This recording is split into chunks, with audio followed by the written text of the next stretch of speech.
Nós estamos terminamos, na verdade, não é gerúndio, é terminado já, a nossa série Caminho da Salvação. Fizemos 10 ou 11 semanas falando sobre a salvação, o caminho da salvação.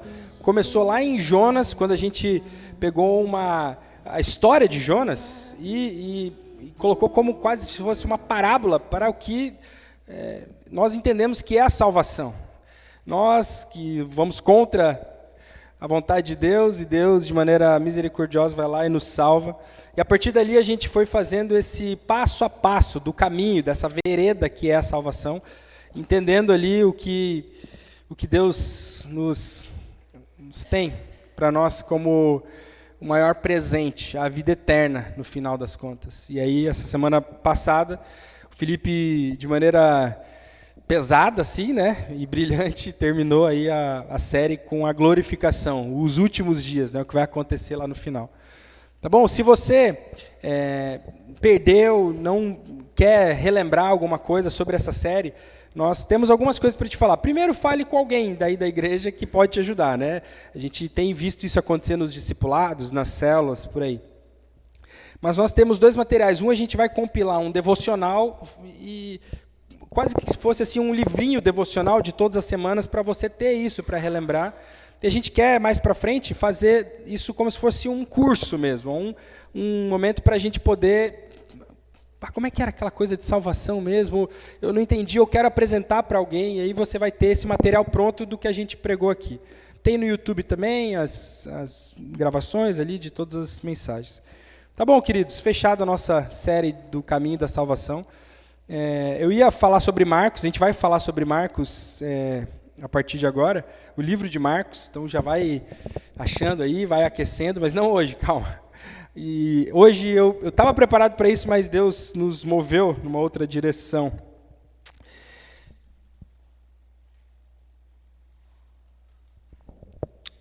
Você sabe, vou descrever alguém, queria que você me falasse de quem que eu estou falando. Só acorda já talvez meio atrasado, porque não conseguiu dormir muito bem, né? Já acordou, pelo menos sabendo que queria ter acordado antes. Já acordei, queria ter acordado meia hora antes, tranquilo, para fazer meu yoga, meu pilates, aquelas coisas, ter minha reflexão, aí depois ter meu tempo devocional e tal. Quero viver essa calma. Não, eu já acordei meio em cima da hora. Beleza, primeira coisa, tatei aqui, para o alarme, olha, tô atrasado, vou abrir o quê? O WhatsApp. Abre o WhatsApp, vê o que alguém falou e tal, as notícias, a CNN ou G1, ou não sei onde você vê a notícia, né? Já se preocupa porque hoje vai acontecer tal coisa, e aí vê que o Trump fez alguma coisa lá, Paquistão e Índia.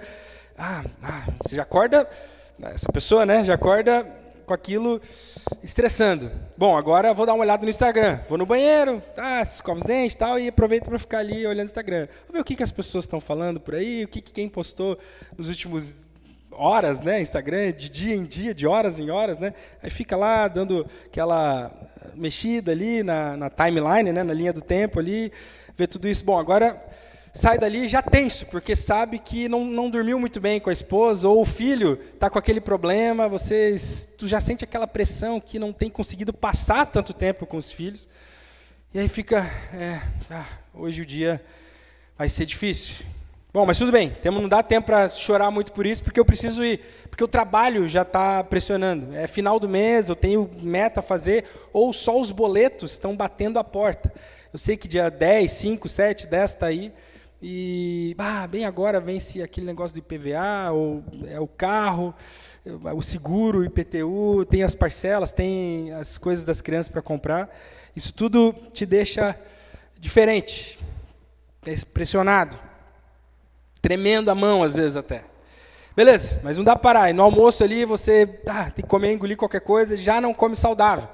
Porque não dá tempo, eu tenho que comer qualquer coisa, engolir. Eu até queria ter aquela vida. Eu até vejo uns vídeos no Instagram, o cara prepara a semana inteira, peito de frango, salada, coisas boas, assim, mas não dá, eu tenho que comer qualquer coisa, eu engulo pão aqui, uma farinha, uma massa, alguma coisa. Precisava fazer exercício também.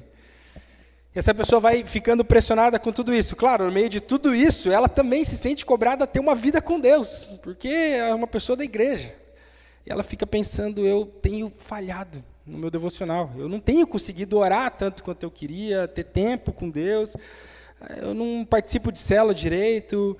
Lá na minha igreja eles até falam para fazer grupo de discipulado, para participar de um discipulado, participar da célula, do pequeno grupo, e não dá tempo, a minha vida é meio corrida, eu não consegui me ajustar para fazer tudo isso direito. Tudo que eu estou vendo ainda tem a pressão religiosa da coisa, eu não consigo nem viver com Deus.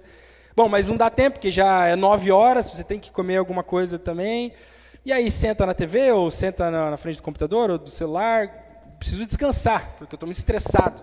E aí gasta tempo consumindo mais coisas, aquela tela, até que você percebe que já passou do horário de dormir, que você gostaria de ter dormido. E aí você já está de novo muito perto daquele ciclo, e você já dorme culpado, porque as coisas não foram muito bem como você gostaria que tivessem acontecido hoje. E aí você dorme com a cabeça assim, pronto para mais um dia. Acorda, pá, despertador. Não vou narrar um segundo dia que vai ser muito parecido com esse anterior. Você sabe de que eu estou falando?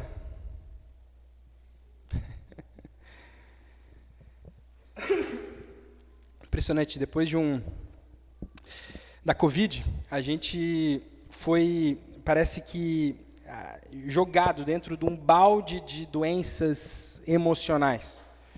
Isso sempre aconteceu, mas depois da pandemia, depois de 2 anos todo mundo em casa, estourou os números de pessoas que estavam com problemas emocionais. Uma pesquisa apontou ansiedade, a palavra ansiedade, como a palavra do ano para os brasileiros. Se você pudesse definir o seu ano numa palavra, os brasileiros, a maioria definiu que ansiedade é a palavra que define, por tudo o que está acontecendo. É eleições, é pressão, é dinheiro, é tudo que eu descrevi aqui. O Brasil é o país mais estressado do mundo. Acredita nisso? Brasil. Às vezes a gente vê na Europa ou Estados Unidos, porque é uma vida frenética, mas o brasileiro, pela ONU, é o país mais estressado do mundo. E deixa eu te falar, o Rio Grande do Sul lidera o país. O nosso estado é o líder de suicídios e de doenças emocionais no nosso país. As pessoas no Rio Grande do Sul sofrem mentalmente, emocionalmente. E mesmo dentro do nosso estado, aqui a nossa região, a nossa cidade, o Vale do Taquari, aqui essa região é uma das mais altas, de índices mais altos de ansiedade, preocupação, estresse, pânico, doenças emocionais. Talvez nas nossas famílias. Talvez essa pessoa que eu descrevi, você pensou, ele está falando de mim. Sou eu. Eu me descrevi. Eu me descrevi. Eu não estava pensando em ninguém a não ser eu mesmo. Mas talvez, por coincidência ou não, eu tenha te descrito também. Tenha falado algo que é muito parecido com você. Entretanto, esse problema ele não é novo. Ele não surgiu só por causa da pandemia, não surgiu só por causa da nossa época, do nosso tempo, não. Paulo, mesmo ele estando preso e condenado num certo momento da sua vida, aprisionado ali, sabendo que ele iria morrer, ele estava com pelo menos decretada a sua morte, e sozinho ele vai lá e inspira uma igreja, direciona uma igreja, exorta a igreja contra a ansiedade. E o remédio que Paulo sugere para eles, lá 2000 anos atrás, funciona até hoje. Viver ansioso não é apenas doentio, mas é pecado. Viver uma vida de ansiedade não é só doentio, não é saudável, sim, mas também é pecado. Nosso objetivo nessa manhã é vencer a ansiedade com a oração em uma vida de alegria. Bom, alegria, pode parecer estranho o que eu vou falar, mas ser alegre é um mandamento, você sabia disso? Nós somos ordenados por Deus a sermos alegres. Infelizmente, muitas pessoas não têm se esforçado para obedecer, para cumprir esse mandamento. Por mais contraintuitivo que pareça o que eu vou falar, às vezes as pessoas, na verdade, parece que elas não querem ser tão felizes assim. Elas não se esforçam, de fato, elas não se dedicam seriamente para serem alegres. Paulo vai falar, e eu queria te convidar a abrir em Filipenses, capítulo 4, no versículo 4.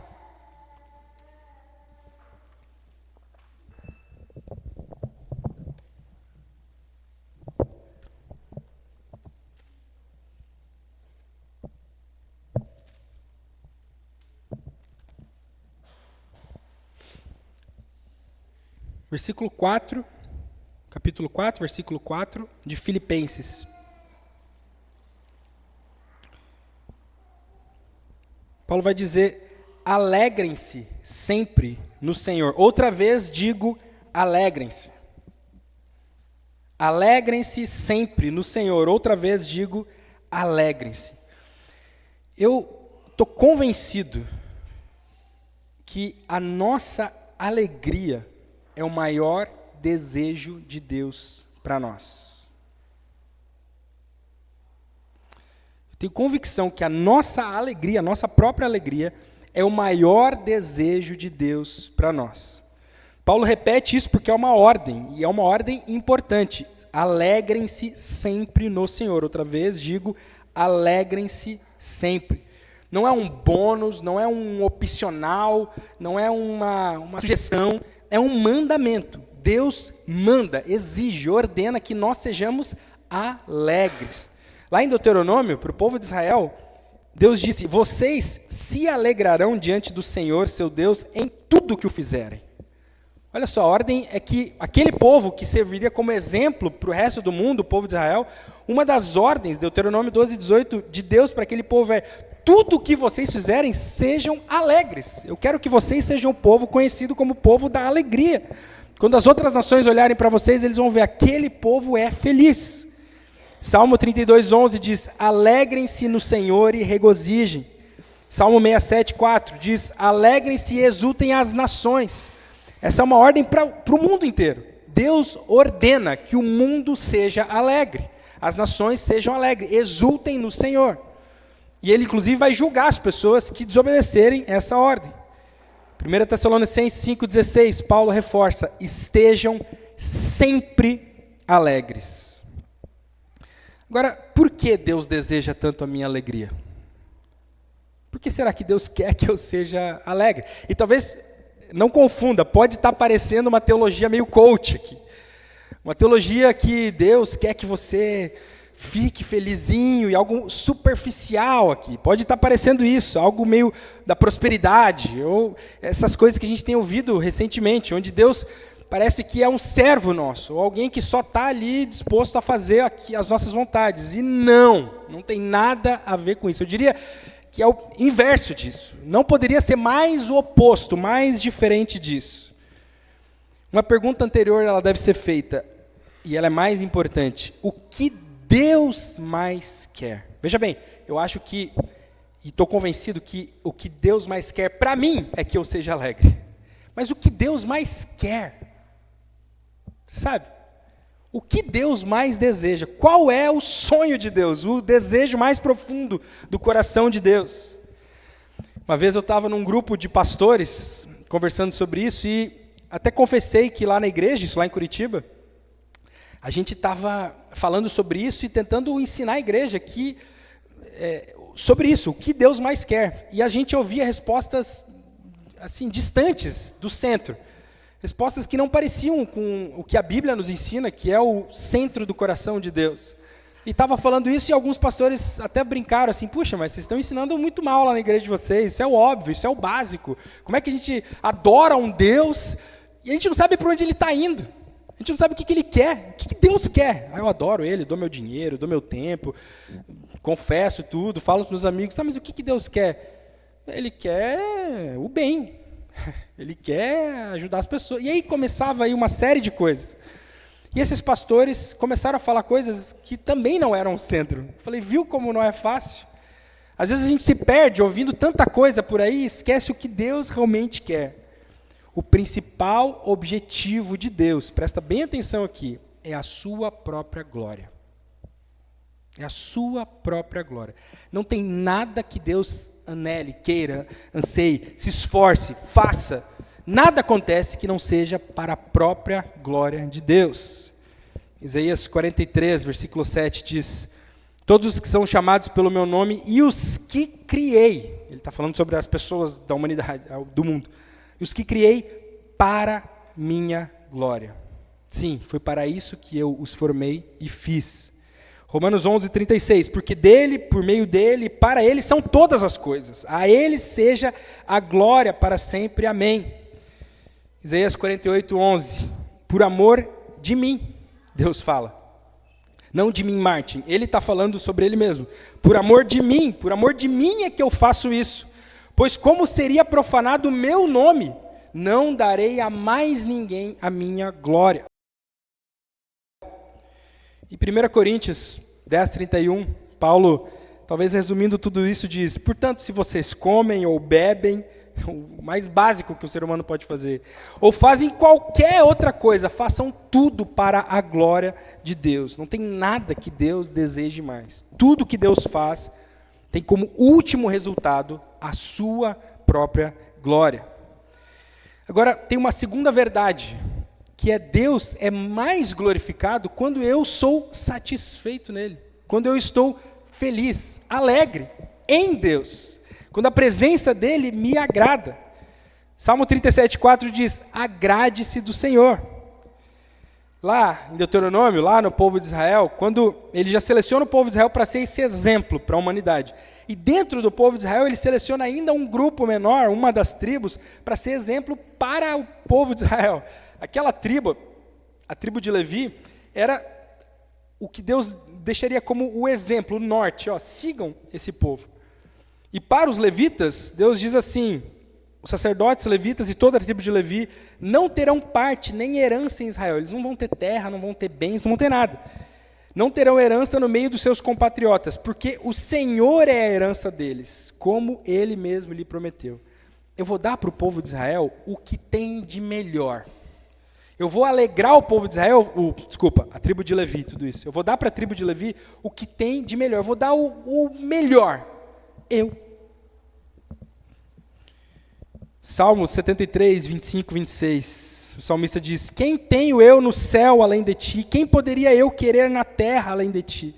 Ainda que minha carne e meu coração desfaleçam, Deus é a fortaleza do meu coração e a minha herança para sempre. Agora não só mais o povo de Levi ali, aquela tribo, porque aqui o salmista está falando já do povo inteiro. Nós, como povo, deveríamos querer Jesus, Deus, como a nossa maior herança, nosso maior bem. O que eu mais quero é isso. Salmo 16, 11, na tua presença há plenitude de alegria, à tua direita há delícias perpetuamente. E Paulo, nesse mesmo livro aqui de Filipenses, lá no início ele diz assim: minha ardente expectativa e esperança é que em nada serei envergonhado, mas que com toda ousadia, como sempre também agora, Cristo será engrandecido no meu corpo. Deixa eu parar aqui. Paulo está dizendo assim: a minha expectativa é que eu glorifique a Deus. A minha ardente expectativa é que eu glorifique a Deus no meu corpo. E ele fala, quer pela vida ou quer pela morte. Pela vida ele fala que o viver é Cristo. E ele diz, eu quero continuar vivo porque daí eu posso servir a igreja. E assim eu vou glorificar a Deus. Mas o morrer é lucro para Paulo. Paulo diz que não tem nada melhor para ele do que morrer. Mas ele sabe que não é hora dele fazer isso ainda, porque ele precisa ser útil para a igreja. Ele vai falar isso aqui em Filipenses. Mas o que eu quero que vocês percebam é que para Paulo, a melhor forma dele glorificar a Deus com o próprio corpo dele é morrer e estar com Cristo, porque ele ama estar com Cristo. Para Paulo, não tem nada que glorifique mais a Deus do que ele gostar de estar com Deus. Quando nós estamos satisfeitos em Deus, alegres em Deus, nós glorificamos a Deus ao máximo. E a glória de Deus é o principal objetivo de Deus. Aos casais, você sabe muito bem a diferença entre agradar uma pessoa, fazer o que ela quer, servi-la até, e gostar dela. As esposas, pensem o que vocês mais querem. O que mais alegra o coração de vocês? Os maridos, a mesma coisa. Claro que é muito bom, a vida não é só isso, isso permeia todo o resto. A gente serve, a gente faz, a gente tenta ajudar, tudo bem. Mas tem algo que te alegre mais do que você ver o outro gostar de você, amar estar com você? Ela está fazendo as coisas e tal, mas quando você percebe, ou ela até fala isso, ou ela age dessa maneira, eu quero estar com você, eu amo estar com você, eu queria só estar do teu lado. Isso é muito bom. Não é verdade, aos casais? Não é a melhor coisa? Quando eu percebo que a Suzy só quer estar do meu lado, ela só senta, alguma coisa, ela, não, que delícia. Tudo que ela faz é porque ela quer estar comigo. Mesma coisa. A lógica aqui é o seguinte: acima de todas as coisas, Deus quer e vai ser glorificado. Esse é o primeiro ponto, é isso que Deus mais quer. Esse é o principal objetivo de tudo, inclusive. Porque Deus age em todas as coisas. Deus ser glorificado. E nós glorificamos mais a Deus quando nós somos satisfeitos nele, quando nós gostamos de estar com Deus. Logo, Deus se importa com a nossa alegria. Porque Ele sabe que quando nós estamos alegres, Ele é glorificado. Quando nós estamos alegres de verdade nele, Ele é glorificado. Por isso que Jesus, perto da sua morte, chama os discípulos ali na noite que Ele foi traído, na noite que Ele foi preso. Ele chama os discípulos e diz: tenho-lhes dito tudo isso, todas essas coisas, para que a minha alegria esteja em vocês e a minha alegria seja completa. Precisamos buscar a alegria. A alegria ela não é opcional para o cristianismo. Cristãos não podem desistir de encontrar alegria no Senhor. E ser feliz dá trabalho. Por isso que as pessoas às vezes desistem de ser felizes. Elas desistem de ser alegres, porque ser feliz dá trabalho. Você criar bem os seus filhos e não ter arrependimentos depois, você investir, gastar tempo, ensinar, discipular os seus filhos, isso exige muito.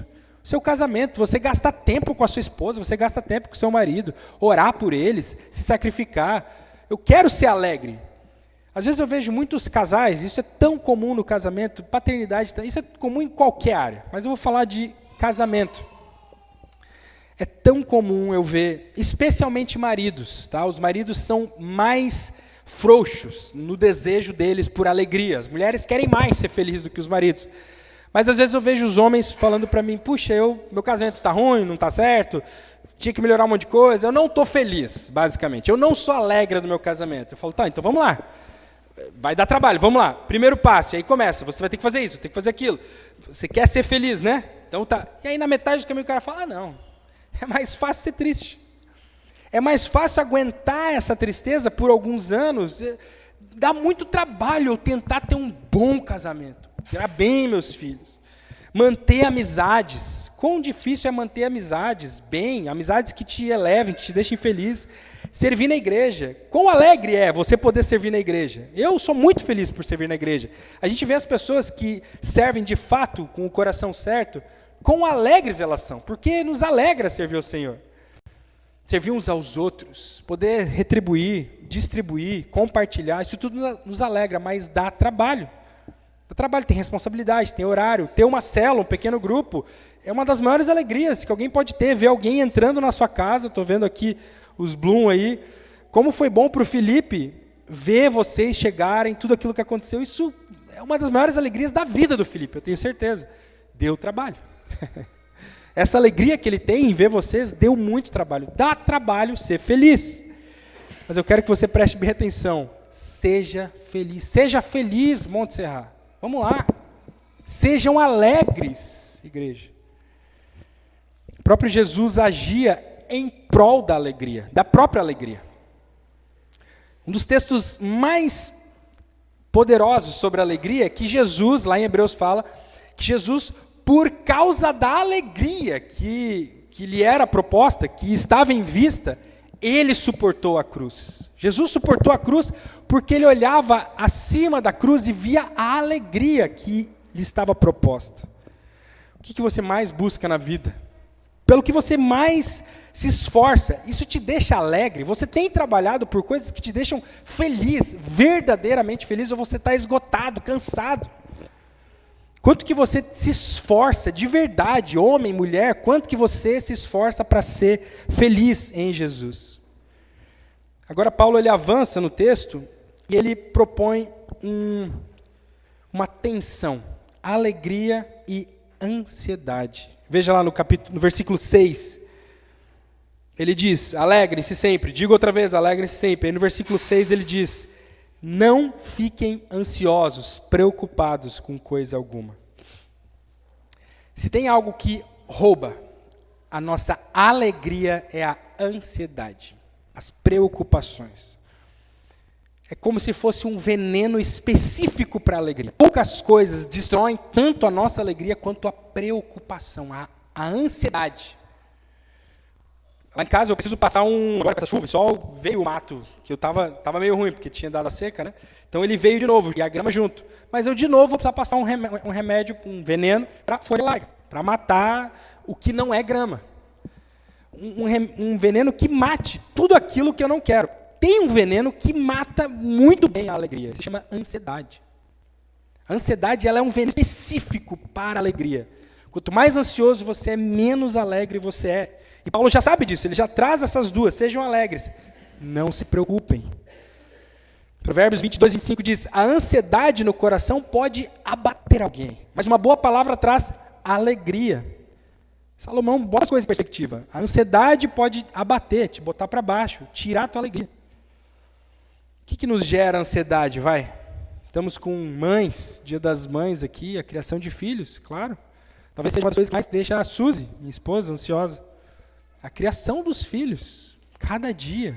Como é que eu vou nortear eles? Como é que eu vou educar eles? O controle que eu não tenho sobre eles também me deixa ansioso, porque cada dia eles tomam decisões que são deles, não tenho o que fazer. A segurança dos filhos. As mães, eu tenho certeza que você que é mãe, viveu, se não ainda vive, como a criação de filhos nos deixa ansiosos. Claro, o dinheiro. O dinheiro. Algo que tem um poder tremendo de nos deixar ansiosos quando a gente pensa em dinheiro. Preciso ganhar mais, preciso pagar alguma coisa, estou devendo uma coisa, dívidas, elas roubam a nossa alegria. As dívidas, ou eu preciso aumentar, eu preciso mais trabalho, ou quando eu olho para o futuro, essa minha renda, esse jeito, o meu emprego aqui, ele não está sendo suficiente, será que vai ser suficiente? Essa tensão, eu quero aumentar mais meu patrimônio, viver mais, ou eu quero ser mais feliz e gastar tempo com coisas que vão me deixar mais feliz, e isso nos deixa ansioso. O casamento, constantemente nós somos tentados a ficarmos ansiosos por causa do casamento, das tensões que ocorrem entre um homem e uma mulher, casados. Tentativa de mudar um ao outro. Eu odeio que ele faz isso. Odeio que ela faça isso. Isso vai te deixando ansioso, você vai olhando para isso e vai perdendo o foco do todo, e vai começando a olhar para uns detalhes específicos. Às vezes a tua própria identidade, você não sabe quem você é, para onde você vai, o que você quer. Isso te deixa ansioso, você não sabe quem você é de fato. Quando alguém te pergunta, eu sou isso, eu faço aquilo. Aí você não consegue botar a cabeça no travesseiro e ter uma identidade firme, firmada, na rocha. Isso te deixa ansioso, claro. Aí você busca se comparar com outras pessoas e como a comparação nos deixa ansioso. Hoje em dia, Instagram, Face, WhatsApp, todas as coisas, essas redes sociais, elas têm servido para coisas boas, é verdade, ainda que não muitas, mas como elas têm servido nas mãos do diabo e nas mãos das nossas próprias fraquezas para comparar, para a gente se comparar uns com os outros.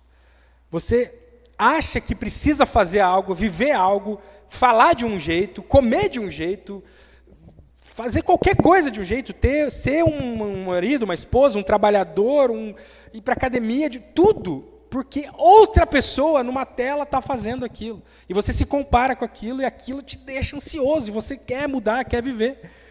A própria saúde. Quem tem um problema de saúde, em casa ou em si mesmo, isso é devastador para a nossa ansiedade. Isso nos deixa extremamente ansiosos. Será que vai sobreviver? Será que Essa semana eu contei para vocês, eu ia pregar sobre Marcos. A gente vai começar a olhar para o livro de Marcos. Pedaço a pedaço ali, né? Capítulo a capítulo, parte por parte. Eu estava convicto que não vou pregar sobre Marcos, mas eu comecei a semana tão ansioso, preocupado com as coisas, mal. E aí eu tinha uma conversa com alguém aqui no prédio, em casa, pelo celular mesmo, e eu não conseguia terminar bem as conversas, eu estava sempre mal, sempre pesado. E aí o que eu fiz? Busquei na palavra, e eu percebi que isso seria muito útil de compartilhar com a igreja, mas primeiro foi para mim. Essa semana eu estava extremamente preocupado, especialmente com as coisas aqui da igreja, do ministério. preocupado com a igreja. Será que a igreja tem amadurecido, tem crescido? E aí lembrava de famílias. Puxa, isso aqui a gente precisava ajudar. Será que eles ainda estão sofrendo com aquela angústia, com aquela tentação, com aquele medo? Será que resolveu aquela fofoca? Será que a situação financeira da igreja, compartilhei para vocês algumas vezes, um quinto do que entra aqui é o que a gente precisa para se manter. Isso nos preocupa, né? Puxa, a gente precisa cortar gastos, a gente precisa levantar a receita. Como é que a gente faz isso? Isso tudo vai me deixando ansioso. Ia ficando mal. Os pequenos grupos, as células, será que vai multiplicar? Será que está crescendo? Será que está crescendo direito? Será que as pessoas estão entendendo o que a gente fala? E veja, talvez você está escutando tudo isso e não está te ficando ansioso, porque esses são os meus problemas. Mas eu fiquei extremamente ansioso com isso. Fiquei mal com isso. Lembra da parábola das sementes jogadas nos solos diferentes? E uma das sementes cai num solo que é o solo espinhoso. E Jesus vai dizer que ela até cresce, o fruto ali cresce, mas ele não frutifica, ele cresce a plantinha, mas ele não frutifica porque ele é tomado por aqueles espinhos. E Jesus diz que os espinhos são as preocupações. Nós não conseguimos dar frutos, nós não conseguimos frutificar, nós não conseguimos ter uma vida plena, abundante, por causa das preocupações. Onde a ansiedade prospera, a alegria é sufocada. É sufocada. O que tem te deixado ansioso? O que está aí na tua cabeça? Te contei as minhas coisas aqui.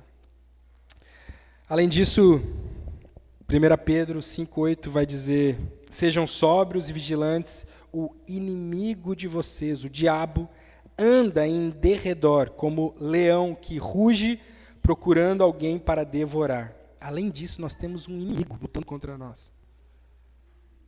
Não só as nossas próprias angústias, aflições e fraquezas, limitações, tudo isso que a gente falou, mas o diabo age ativamente tentando nos derrubar, nos devorar.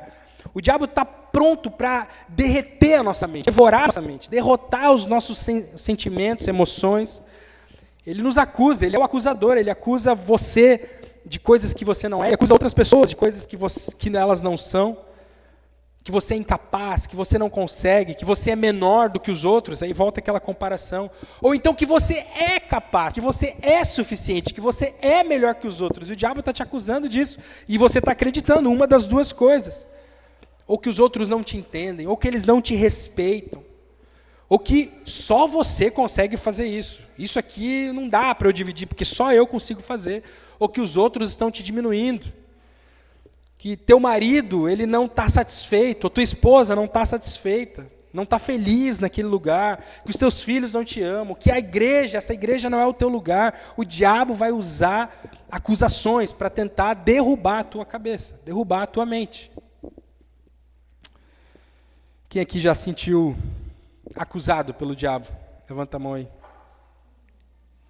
Sobre si mesmo, sobre os outros, acusando um irmão da igreja, um líder da igreja.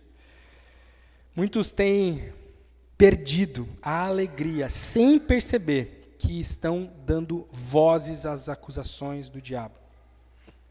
O diabo tem acusado e isso tem roubado a tua alegria. O convite de Jesus para nós, para os ansiosos, é para os preocupados, é para os aflitos, é para os angustiados. Jesus ele olha para esse povo e fala para eles: venham a mim, todos vocês que estão cansados e sobrecarregados, e eu os aliviarei. Jesus diz: não andeis ansiosos por coisa alguma. E Pedro vai dizer: lancem sobre ele as suas ansiedades, porque ele cuida de vocês. O que tem te deixado ansioso, nesses últimos dias? Roubado a tua alegria, as preocupações têm roubado a tua alegria. Ou as acusações do próprio diabo. O que o diabo tem sussurrado à tua mente? A provisão de Deus é a nossa âncora, a presença de Deus é o que nos enche de alegria e por isso vai esvaziando as nossas ansiedades. Amém por isso. Mas Paulo ele avança numa ferramenta bem prática. Filipenses 4:6. Não fiquem preocupados com coisa alguma, mas em tudo sejam conhecidos diante de Deus os pedidos de vocês, pela oração e pela súplica e com ações de graças. A ansiedade e a oração, elas caminham juntas. Elas caminham juntas porque não há nada que nós possamos fazer nesse lado de cá do plano, nesse lado de cá do rio, né, da vida, para evitar as ansiedades, evitar as preocupações. Nós seremos bombardeados pelos ataques do diabo e nós seremos inundados por sentimentos que vêm do nosso coração frágil, que vão nos deixar ansiosos, angustiados, preocupados. Isso faz parte desse mundo caído. Por isso que Paulo ele traz o ansioso para perto de uma vida de oração. Antes, Paulo fala, antes de ficarem ansiosos, levem tudo em oração. Nós temos uma ferramenta prática, fácil e eficiente contra a ansiedade. Se chama oração. Deus nos convida, contem para mim os seus pedidos. Compartilhem comigo os seus pedidos. Salmo 55, 22 diz, lance as suas preocupações sobre o Senhor e Ele o sustentará. Jamais permitirá que o justo seja abalado. Pedro falou, lancem sobre Ele todas as suas ansiedades, porque Ele cuida de vocês. O caminho para nós apresentarmos as nossas ansiedades, angústias, preocupações para o Senhor, ele se chama oração. É uma palavra simples que pode significar muitas coisas. Muitas vezes nós acabamos lutando sozinho contra tudo isso e na nossa mente não queremos compartilhar, não sabemos o que fazer, mas a resposta está a uma oração de distância. A solução está a uma oração de distância. É uma oração que muda o teu estado atual e o teu estado futuro, que poderia ser diferente, sem ansiedade. Quantas vezes eu estava preocupado, isso acontece constantemente com alguma coisa, e a Suzy só chegou do meu lado e orou comigo. Chegou em mim, me abraçou e falou, Deus, e começou a orar. Não me deu conselho, não precisou fazer nada, ela só nos levou para o lugar certo, que é a oração. Tudo muda quando nós oramos. Tudo muda. Aos casados, aos pais, às mães, orem com aqueles que vocês amam. Chamem as pessoas, maridos, chamem as suas esposas. Eu contei que a Suzy faz isso comigo, eu faço muitos com ela. Calma, vamos orar sobre isso. Mulheres, orem com seus maridos. Ele vai sair de casa, você viu que ele está meio apressado. É um daqueles dias que parece aquele que eu narrei no começo. Amor, antes de sair, deixa eu só orar contigo aqui. Deus, abençoa meu marido esse dia, cuida dele, nos acalma. Amém. Ore com as pessoas. O próprio Jesus, no seu momento de maior angústia, o que ele fez? Orou. Lá em Lucas 22, 44 diz, e estando Jesus em agonia severa, orava mais intensamente. A oração ela não tem um único formato. Como é a oração? Como é que eu oro? Como é que funciona a oração? Não tem um único formato. Não dá para dizer desse jeito, vai no teu quarto, se ajoelha. Isso é oração, mas não é só assim que se ora. Paulo mesmo vai falar aqui com súplica, com oração, com ação de graça. Nós precisamos ter uma vida que abranja todos os tipos de oração. Nós orarmos de várias maneiras diferentes, com súplica sim, porque às vezes vai ser um caso de doença, um caso de uma angústia extrema, um caso de uma briga que você teve com alguém que você ama, alguma coisa de um dinheiro que está te corroendo, uma situação financeira, e você vai se ajoelhar e vai clamar e suplicar a Deus, por favor, resolve a minha situação, Deus. Eu estou extremamente preocupado com isso. Salva o meu filho, converte a minha esposa, cura essa doença. E você vai suplicar a Deus, porque isso que é a súplica. É quando você clama a Deus sem esperança a não ser nele. Tudo já ruiu, eu vou para ele. Com ações de graça, que é o outro lado da oração. É quando você consegue confiar e já agradecer pela bênção futura e agradecer pelas outras bênçãos presentes. Deus, eu estou com essa situação, mas eu quero te agradecer por todo o resto que eu vivo e te agradecer porque eu sei que o Senhor vai cuidar disso aqui. Isso já é um outro tipo de oração. Oração com música, com louvor. Cantar sobre isso. Quando nós cantamos aqui, não é porque a gente, assim, claro, todo mundo gosta de música, tem muitos músicos aqui na igreja, mas não perca o valor espiritual que tem quando uma igreja, quando um cristão, quando um discípulo de Jesus canta. Jesus cantava. A Bíblia fala que Jesus cantava sobre nós antes da criação do mundo. Jesus cantou com seus discípulos, ele ordena que nós cantemos. Tem um livro só sobre música, são 150 salmos na Bíblia. Cante. Não, eu não sou. Está errado. um discípulo de Jesus canta. Jesus cantou, Deus cantou, os anjos cantam, a Bíblia inteira tem um livro sobre música, cristãos cantam. Cante sobre o que você está com dificuldade, está aflito. Confesse. Talvez o que está te afligindo é o teu pecado. Você está pecando. Você está errando. Você não consegue tirar da gaveta algo que você escondeu e está guardado. Confessa, traz à luz isso. Primeiro para Jesus, primeiro para Deus. Deus, eu pequei contra o céu, contra o Senhor. Me perdoa por isso. Eu tenho feito isso. Faça isso no secreto. Faça isso no público também. A oração acontece aqui. Por isso que a gente ora como igreja. No meio aqui da celebração a gente para e ora. Porque nós cremos no poder da oração. Salmo 50:15 diz: invoque-me no dia da angústia, e eu o livrarei, e você me glorificará. Olha só, exatamente o que a gente está falando. Deus fala, quando você estiver angustiado, clama a mim, me invoca, porque eu vou te livrar, e você vai me glorificar. Efésios 6:18, Paulo diz, orem em todo tempo no Espírito, com todo tipo de oração e súplica. E Tiago traz um dos versículos mais lindos que eu acho sobre oração. A oração de um justo é poderosa e eficaz. A oração de um justo tem poder. Nós não oramos só porque queremos contar algo para Deus, ou porque queremos compartilhar, ou porque é só um relacionamento. Não, mas é porque através da oração as coisas acontecem. A oração de um justo é poderosa e eficaz, Tiago fala. A vida cristã ela não se sustenta sem uma rotina consistente de oração, um hábito diário. Se Jesus orava tanto, é tolo quem não ora. Você não é frio, você não é atrasado, você é tolo. Você está perdendo tempo da sua vida em não orar. Jesus orava, e orava muito. E quando as coisas apertavam, ele orava ainda mais. Orem sem cessar. Nosso dia precisa começar com oração, gente. Não é no WhatsApp, não é no Instagram, não é nas notícias, não é... É orando. Está preocupado? Ore. Está triste? Ore. Está em pecado? Ore. Está doente? Ore. Está com medo? Ore. Está cansado? Ore. Está feliz? Ore. Ore, ore, ore. Eu, graças a Deus, tive a oportunidade já de conhecer muitas pessoas incríveis ao longo da minha vida. Pessoas que eu admiro, homens e mulheres de Deus, sensacionais. Eu gosto disso. Eu vejo uma pessoa, eu vou lá falar com ela. Uma das coisas que eu mais gosto é pegar alguém mais velho, poder perguntar para ele algumas coisas, é crescer, aprender com aquela pessoa. Eu gosto muito de fazer isso. Então, sempre que eu vejo um pregador, ou um pastor, ou um pai, um homem de Deus, um trabalho, alguma coisa, alguém que eu admiro, eu vou lá falar com essa pessoa. E todas as vezes, eu estou sendo sincero aqui, tá? Todas as vezes que eu perguntei para essas pessoas 70 mais, tá? Pessoas mais velhas, eu perguntei assim, você se arrepende do quê? O que você faria diferente? Pergunta clássica. Se você pudesse voltar lá atrás, o que você faria diferente? Muitas respostas vêm, mas todos sempre respondem, também, eu oraria mais. Eu orei pouco.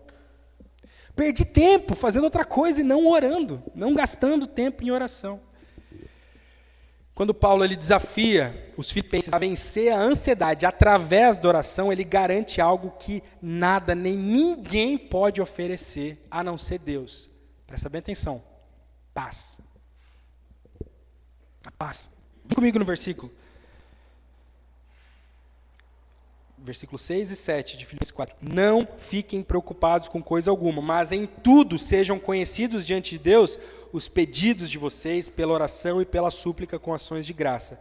E a paz de Deus, que excede todo entendimento, guardará o coração e a mente de vocês em Cristo Jesus.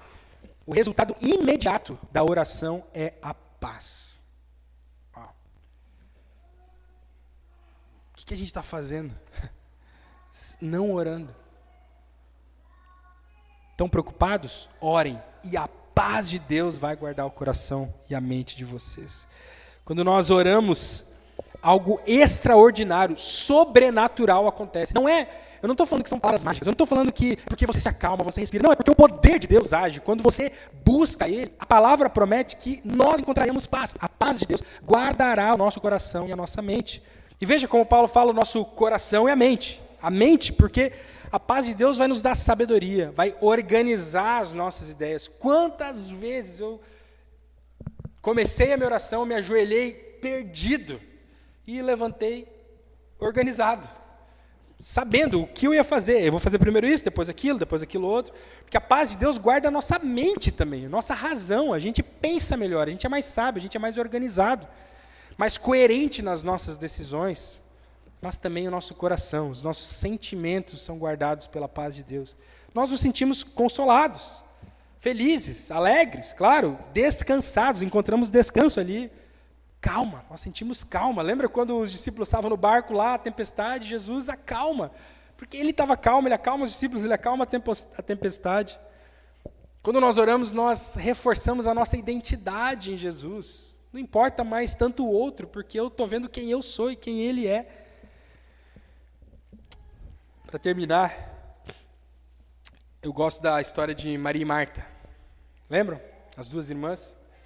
Jesus vai lá fazer uma visita para elas, aí Marta se preocupa, claro, porque ela quer deixar as coisas organizadas, a casa organizada, quer lá, olhando para ela, lavar a louça, preparar a sala, o sofá, deixar tudo organizado, fazer uma comidinha, talvez, ela está preocupada com aquilo. Só que ela só não quer atender bem, aquilo rouba a alegria dela, rouba a paz dela.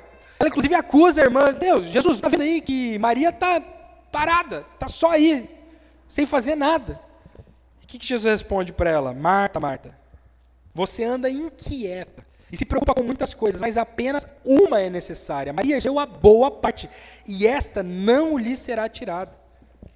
A ansiedade cresce onde a oração e a presença de Deus é ausente. Mas um coração onde a oração habita, a paz de Deus prospera. A paz de Deus guarda o nosso coração. Se depois de tudo isso que eu falei, você ainda está pensando que tem a ver só com a oração é uma fórmula mágica, é um poderzinho que você, uma coisa mística, são palavras que você repete, não tem a ver com isso. Lembra Jesus, lá em Mateus 15, ele diz, este povo me honra com os lábios, eles falam coisas corretas, o povo me honra com os lábios, seu coração está longe de mim, vocês em vão me adoram, porque não me amam. Tudo isso que eu falei, lembra o que Paulo exorta no começo? Sejam alegres. Paulo não fala assim, entendam a alegria, organizem a mente de vocês para vocês aprenderem o que é alegria, estudem a alegria. Não, ele está falando sobre um sentimento. Sintam-se, sejam alegres. O coração de vocês precisa ter um afeto de alegria pelo Senhor. Não tem a ver com palavras, queridos. Não tem a ver. Em vão, Jesus fala, vocês me honram com o lábio de vocês, eles estão falando coisas corretas, certas, mas é inútil, porque o relacionamento com Deus, tudo isso que eu estou falando aqui, você vai vencer a ansiedade quando você tiver os seus afetos, quando você desejar. Lembra que eu falei no começo, como que Deus é mais glorificado? Quando nós amamos e não entendemos, queremos estar com Ele. Uma vida de oração não tem a ver com essas rezas decoradas, com um jeitinho, com você abrir um livrinho de devocional certo, com seguir tal cara, fazer tal, é tanto tempo, não tem a ver com isso. Tem a ver com afetos, sentimentos, desejo sincero de estar na presença de Jesus. Que você tem, quanto você tem se esforçado para ser feliz? A pergunta é essa. Quanto você tem se esforçado para ser feliz? O que tem roubado a tua alegria? Quais são as ansiedades, as preocupações que têm roubado a tua alegria? A palavra de Pedro para nós é: lancem sobre Ele todas as suas ansiedades. Ele tem cuidado de vocês. Te convido a fechar os teus olhos e pensar sobre isso. Porque talvez você esteja ansioso porque nem conhece Jesus, de fato. Talvez você está ansioso porque tudo isso que eu estou falando faz algum sentido, mas você nunca sentiu e experimentou a paz de Deus verdadeiramente. Você não conhece Jesus. Você não ama Jesus acima de todas as coisas. Jesus não é, como cantamos aqui, o rei do teu coração absoluto. Tem outras coisas que vêm antes. E aqui eu quero te fazer um desafio. Hoje, abre mão disso. Deixa isso para trás. Hoje é a oportunidade de vida nova para você. de entregar de verdade o teu coração nas mãos de Jesus. De uma vez por todas, entregar para Ele e falar, ei, tá aqui meu coração, muito tempo eu tentei resolver sozinho, mas eu não aguento mais, eu quero entregar nas tuas mãos. Deus, nós temos a convicção de que esse mundo é duro, difícil. O Senhor prometeu isso, Jesus prometeu que no mundo nós teremos aflições. Além disso, o mundo já está deitado nas mãos do diabo. Isso tudo é tão difícil. Jesus sabe bem, sofreu, foi acusado pelo próprio diabo, padeceu aqui. As aflições, elas chegam para todos. Nenhum de nós está imune às ansiedades, às preocupações. Viveremos isso. Agora, o Senhor não nos deixou desamparados. Nos deixou um caminho muito claro. A oração. Ansiedade e oração caminham juntas. Deus, por favor, eu peço que essa igreja aqui, que as pessoas que estão nessa manhã, que as nossas famílias, que cada um de nós, Deus, possa valorizar verdadeiramente o Senhor nos corações. Que o valor que o Senhor tem possa ser supremo nos nossos sentimentos, nos nossos afetos, Deus. Que possamos, ao ter tempo de oração, não só repetir palavras, não achar que isso é algo místico, uma energia, ou só porque a religiosidade fala, ou como Jesus falou, louvar, fazer uma coisa certa só com os lábios. Não, Deus. Que o nosso coração possa estar inclinado, Deus, totalmente a te buscar quando nós oramos. Nossa súplica, nossa ação de graça, nosso clamor, a nossa confissão, tanto em público quanto no privado, Deus, possa ser algo sincero. Não queremos ser falsos diante de Ti, Deus.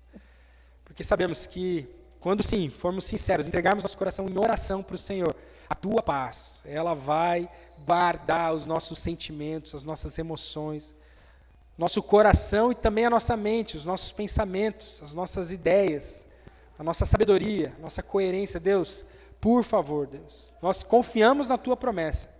Faz isso no Teu nome, para a Tua glória, Deus, em nome de Jesus. Amém.